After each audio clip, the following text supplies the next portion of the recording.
클라라는 어느 날 충격적인 경험을 하나 하게 되죠. 다 같이 극장에 갔는데 갑자기 어느 아주머니가 여기 극장 들어오기가 얼마나 힘든 데인지 아냐. 그런데 이런 로봇까지 들어오냐.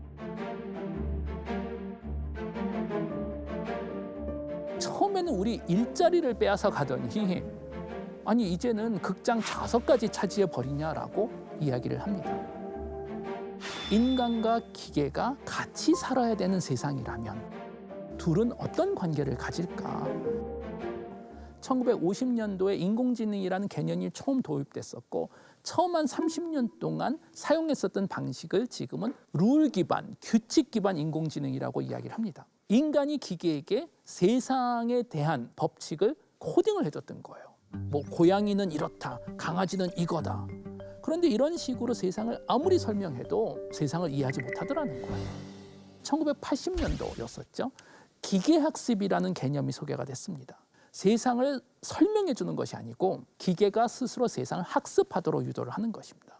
초기 기계학습은 사실 성공적이지 않았습니다. 기계를 학습시킬 만큼 데이터가 충분히 존재하지 않았기 때문에. 그러나 엄청난 사건이 하나 벌어졌죠. 기계학습 알고리즘이 업데이트됐고 인터넷을 기반으로 천문학적인 데이터가 존재합니다.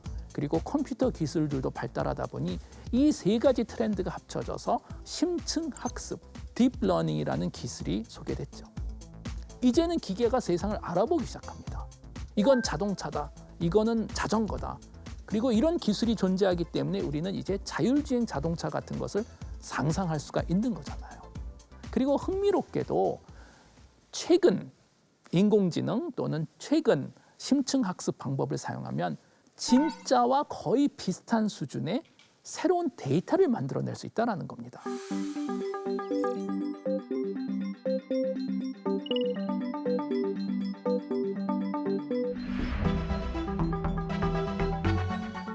여기에 소개된 인물들 중에는 지금 가짜가 있습니다. 어느 얼굴이 가짜인지 구별 혹시 가능하시겠어요?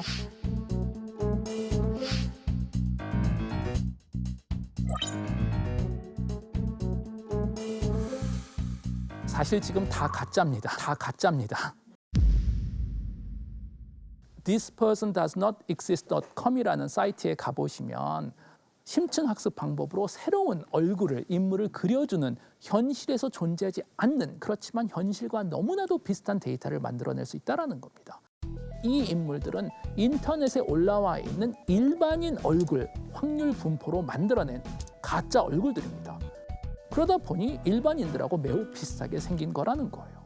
제가 사실 최근에 뭐 해외 출장도 못 가다 보니까 너무 우울해져서 한 3-4시간 이거를 해본 경험이 있어요. 제가 이걸 3-4시간 해본 사람으로서 여러분들한테 아주 팁을 하나 드리고 싶은데 그건 뭐냐면 꼭 화면을 캡처하셔야 돼요.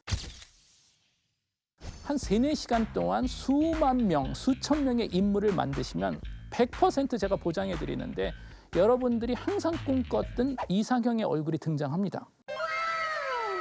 저는 캡처하지 않았더니 그분이 다시는 안 나타나는 거예요. 요즘도 매일마다 그 얼굴을 찾고 있는데 역시 진짜 인생하고 비슷하게 다시는 등장하지 않더라고요.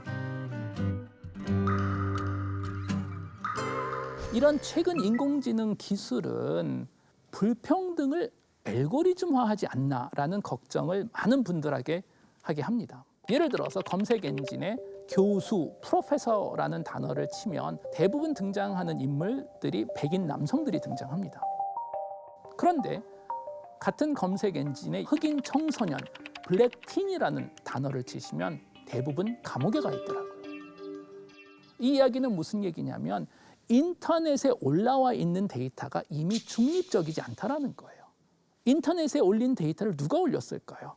확률적으로 선진국, 잘 사는 나라 그리고 평화로운 나라 소비자들이 만들었겠죠. 그러다 보니 확률적으로 인터넷에 있는 데이터에는 편파성이 이미 포함되어 있다는 거예요. 편파적인 데이터를 가지고 만들어진 인공지능 기술이 더 극단적으로 편파적인 데이터를 만들어낼 수 있다는 겁니다. 그럼 문제가 생기지 않겠어요? 예를 들어서 인공지능 기술로 물체 인식을 해본 겁니다. 건물을 보여주면 건물이라고 잘 인식하고 비행기를 보여주면 비행기라고 잘 인식합니다. 그런데 예를 들어서 흑인 여성이 등장하면 고릴라라고 인식할 확률이 상당히 높다라는 겁니다. 또는 신부입니까? 하고 질문을 했을 때 인공지능 기계가 백인 여성은 신부라고 대부분 답을 하는데 인도 여성 같은 경우에는 춤추는 여자라고 대답을 합니다. 앞으로 우리 미래에 우리하고 함께 살아야 될 인공지능이 가진 세계관이 결국 중립적인 객관적인 세계관이 아니고 우리가 지금 만들어주고 있는 거고 편파적인 세계관을 고스란히 우리는 기계들한테 물려주고 있는 겁니다.